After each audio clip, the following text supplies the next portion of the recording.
Hello नमस्कार welcome. आज का हमारा टॉपिक है विकास के सिद्धांत। तो वीडियो को अधिक से अधिक लाइक शेयर करें ताकि सभी को फ़ायदा हो सके और चैनल को सब्सक्राइब करें ताकि निरंतर वीडियो आपको प्राप्त हो सके। आज का हमारा टॉपिक है विकास के सिद्धांत। तो चलिए शुरुआत करते हैं। पहला सिद्धांत है निरंतरता का सिद्धांत। विकास आजीवन निरंतर चलता है, ये क्यों सुनाया गया है, पहले आया हुआ है। निश्चित दिशा का सिद्धांत दूसरा है। विकास सिर से पैर की और एक निश्चित दिशा में संपन्न होता है, अतः इसे मस्तक बोधमुखी सिद्धांत या फिर शिरोपूज्य सिद्धांत भी कहा जाता है। इंग्लिश में कहें तो इसके सेफेलोकोडिंग व प्रोक्सीमोडिस्टेंस ऐसे कुछ कहा जाता है इंग्लिश में। सामान्य से विशिष्ट की ओर सिद्धांत तीसरा है। विकास की प्रक्रिया में बालक कुछ सामान्य कार्यों को करते हुए विशिष्ट कार्यों की ओर अग्रसर होता है। जैसे रोने की क्रिया में बालक का शरीर प्रारंभ में सामान्य भाग लेता है, तत्पश्चात विशिष्टता की ओर बढ़ते हुए केवल नेत्र तथा गला कार्य करते हैं। चौथा सिद्धांत है व्यक्तिगत विभिन्नता का सिद्धांत। प्रत्येक व्यक्ति किसी दूसरे व्यक्ति से भिन्न रूप से विकास को प्राप्त करता है, जैसे सब में इंडिविजुअल डिफरेंस होते हैं। परस्पर संबंध का सिद्धांत पांचवा है। शारीरिक तथा मानसिक क्रियाओं में परस्पर संबंध पाया जाता है। जैसे जैसे शारीरिक विकास होता है, मानसिक विकास भी पहले हो जाता है वैसे तो, लेकिन शारीरिक विकास 18 वर्ष तक चलता है। वर्तुलाकार। छठा सिद्धांत है वर्तुलाकार स्पाइरल होने का सिद्धांत। विकास लंबवत ने होकर के वर्तुलाकार होता है। जैसे कि सुनाया हुआ है कि विकास होता है व्यक्तिगत विभिन्नता का सिद्धांत, परस्पर संबंध का सिद्धांत और वर्तुलाकार व रेखी। लेकिन हमेशा ध्यान रखना क्वेश्चन आया हुआ है रेखी नहीं होता, विकास हमेशा स्पाइरल होता है, वर्तुलाकार होता है। जैसे इस चित्र में आप देख सकते हैं कि ये रेखी नहीं होकर विकास हमेशा ऐसे ऐसे वर्तुलाकार स्पाइरल रूप से होता रहता है। फिर है सातवां केंद्र से सिरों का सिद्धांत। सातवां सर्वप्रथम शरीर का मध्य भाग विकसित होता है, तत्पश्चात सिरों की ओर विकास अग्रसर होता है। विकास की अवस्थाएं। पहली अवस्था है गर्भावस्था, जन्म से पूर्व 9 माह तक, 0 से 9 माह कह सकते हैं हम। शेष अवस्था जन्म से 5 वर्ष या फिर बाल्यावस्था कह सकते हैं 6 से 12 वर्ष, जिसे बचपन की अवस्था कहते हैं, शेष अवस्था व बाल्यावस्था को। और बाल्यावस्था को 2 भागों में बांटा गया है। पूर्व बाल्यावस्था 6 से 9 वर्ष और उत्तर बाल्यावस्था 9 से 12 वर्ष।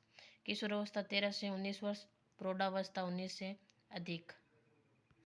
तो पहली अवस्था पढ़ लेते हैं गर्भावस्था। इसका समय 280 दिन का होता है। गर्भावस्था में सर्वप्रथम भ्रूण अंडे के आकार का होता है एवं अत्यधिक छोटा होता है तथा इसे युक्ता कहा जाता है।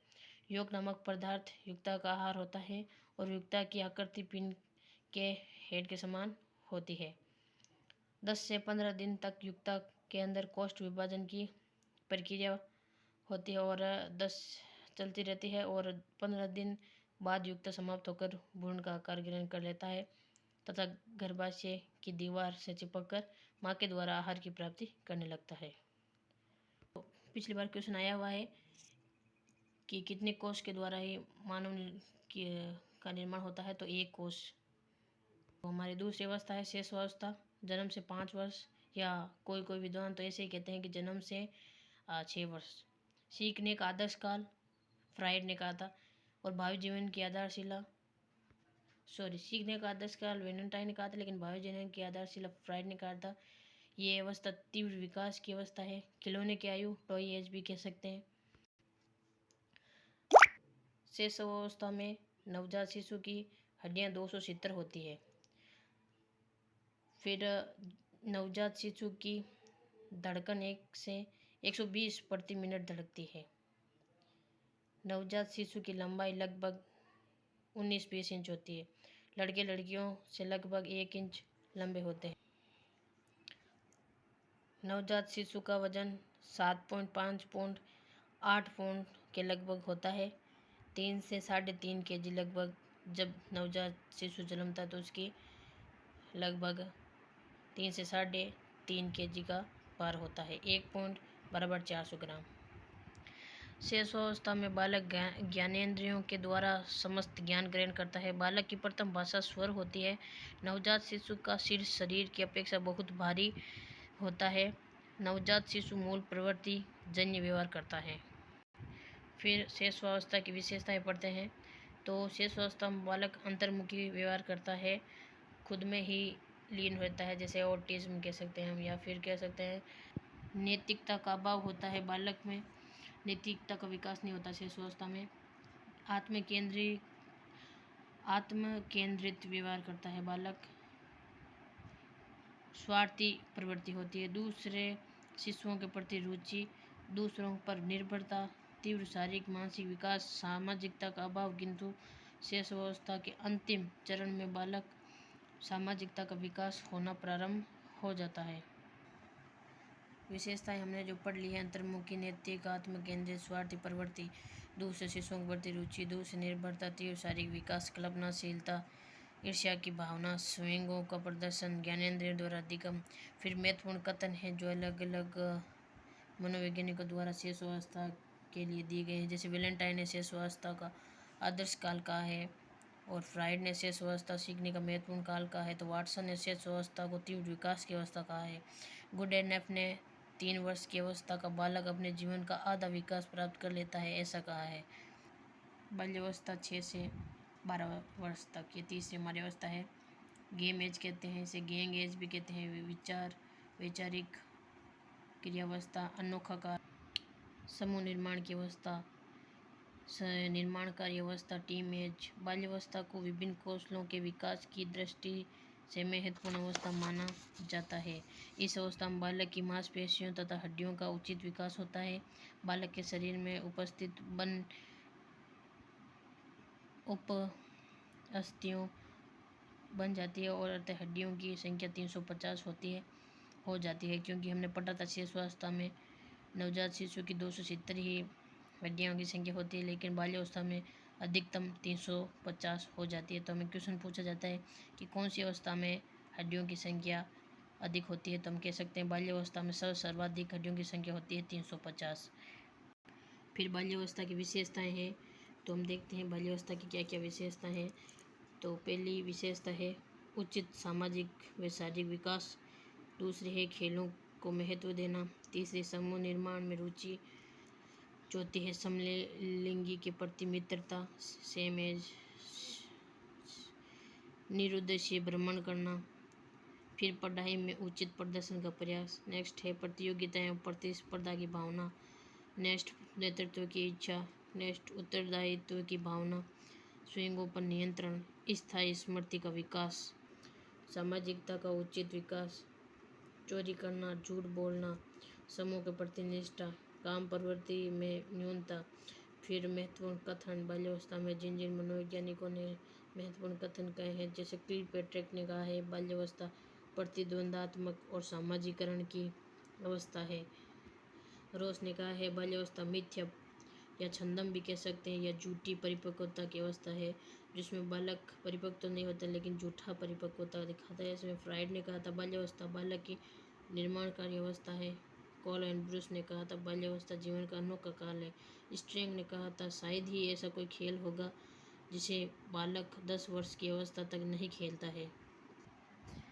एडोलसेंस 13 से 19 वर्ष, ये चौथी अवस्था है, जिसे किशोरावस्था, स्वर्णकाल, बसंत ऋतु, दिव्य सपनों की अवस्था, तूफानों व संघर्षों की अवस्था, चहुमुखी विकास की अवस्था, आत्मचेतना की अवस्था, संवेदनशील की अवस्था, व्यसंधि अवस्था, टीन एज, कल्पना बाहुल्य काल।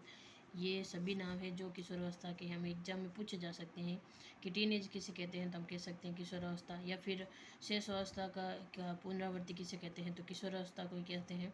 ये महत्वपूर्ण नाम है, क्योंकि अलग अलग नाम हम एग्जाम में पूछ लेते हैं, घुमा फिरा के क्वेश्चन पूछते हैं, और हमें क्वेश्चन एक भी गलत नहीं करना है। साइकोलॉजी का जो सेकंड ग्रेड में 20 क्वेश्चन पूछे जाते हैं 40 नंबर के, और रीट में 30 क्वेश्चन पूछे जाते हैं साइकोलॉजी के, तो हमें अच्छे से ध्यान रख के जाना है ताकि हमारे क्वेश्चन गलत नहीं हो।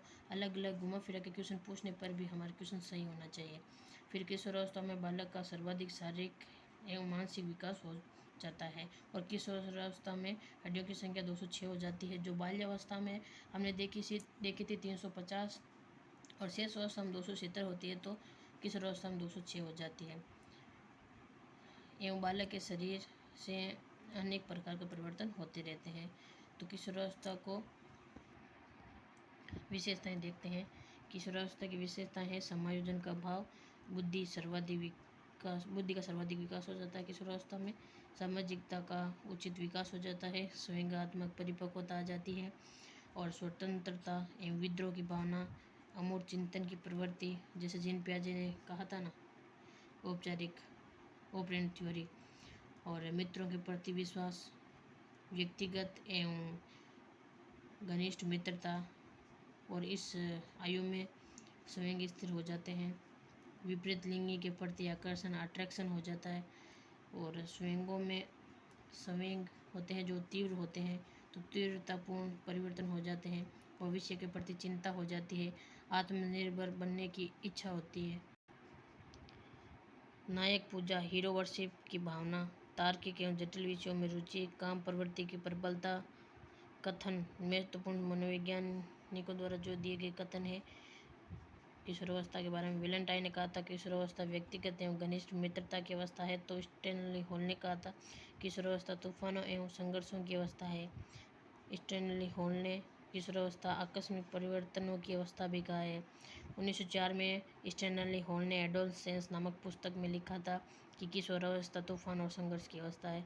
किलपैट्रिक ने कहा है किशोरावस्था जीवन का कठिन काल है। किलपैट्रिक और स्टैनली हॉल का जो दोनों कथन है ये अति महत्वपूर्ण है, एग्जाम में पूछे गए हैं। रोस ने कहा है किशोरावस्था समाज सेवा की आदर्श निर्माण की अवस्था है। रोस ने कहा है किशोरावस्था समाज सेवा के आदर्शों के निर्माण की अवस्था है। तो आज के लिए हमारा विकास का जो सिद्धांत है, 4 अवस्थाएं हमने पढ़ी, तो देख लेते हैं।